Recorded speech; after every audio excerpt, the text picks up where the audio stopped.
You may have walked past it before without taking notice, but inside these gates is a magical place, the Detroit Community Garden.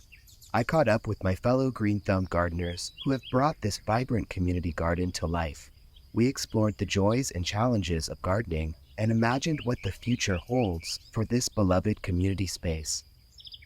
6 months, October 31st, before getting evicted. West Hollywood used to have several community gardens. This is the last one in the city. The thing about community gardens is you have to live in the community. You have to prove residency. So if West Hollywood ceases to have a community garden, we're out in the cold. There's a shortage in other areas, but at least they exist. This is going to cease to exist. There's going to be nowhere for these people to go. If the program was run in a way that really opened up access in a number of ways to a number of groups of people, this could really be a ecological center of the city that can be utilized by each and every citizen. My understanding is a private lot that the city's able to utilize. I guess there was less red tape if it's vague. We don't really know. No one really wants to give us answers. We're told that the city right now is looking for alternative plots. And as some of the gardeners here, we're trying to find out where those are because we found that the city hasn't been very proactive about it. The people in the city that are in charge of this aren't gardeners themselves. So we want to make sure that we help them. We're going to be relocated. So we want to make sure that the plot is right. I'm someone who has CPTSD, and this was something like my therapist had recommended me to do as part of my therapy. And it was really devastating to find out I was sitting on a waiting list, and it took over 2 years to get access to something that's been such a vast improvement on my quality of life.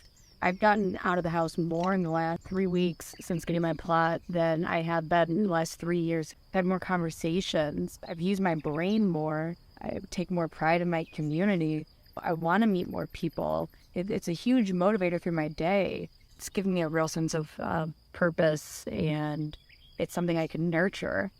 I'm really concerned what I'm going to do when the garden's gone at this point. I grew up I'm Hispanic, and I grew up in a Hispanic household. Growing up with people that are different ages, in like my own family, different generations, leaving home and coming to LA, that was gone. And I feel there's so much to learn from different generations that I felt like that part was missing. And with the garden, actually, I got that back a little bit. I didn't even realize how much I missed that. Just kind of like having somebody else that it's just besides my age that to talk to. They just have so much to share. And my grandmother, my grandfather are gone. And so I just love that intergenerational conversations. People in my generation we don't have that. After we graduated college, How do you make adult friends? how do you make adult friends? I'm 32. I have no idea. How to make adult friends? And then at one point, This is the closest I've gotten. the people that of our age, it becomes even harder because then they start having families, and then those are like their built-in friends. Yeah, I think is really important. There's not a lot of other activities where you can have that kind of generational spread.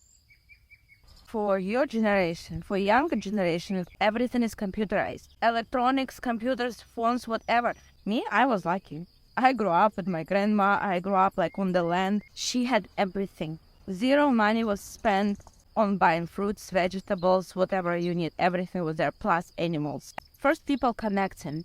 Then the children, the new generation, they experience from where the food comes from. It brings people together. It removes all barriers. What's going on right now with all different political views? Here, it's just gardening. Like, I don't care who you voted for or what is your beliefs. I see a beautiful part of the garden. That's it. I'm seriously, I'm so tired of this like right, left. Is it right channel or left channel? It's freaking up the same.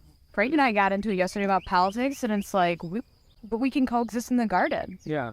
Really, it's the great equalizer.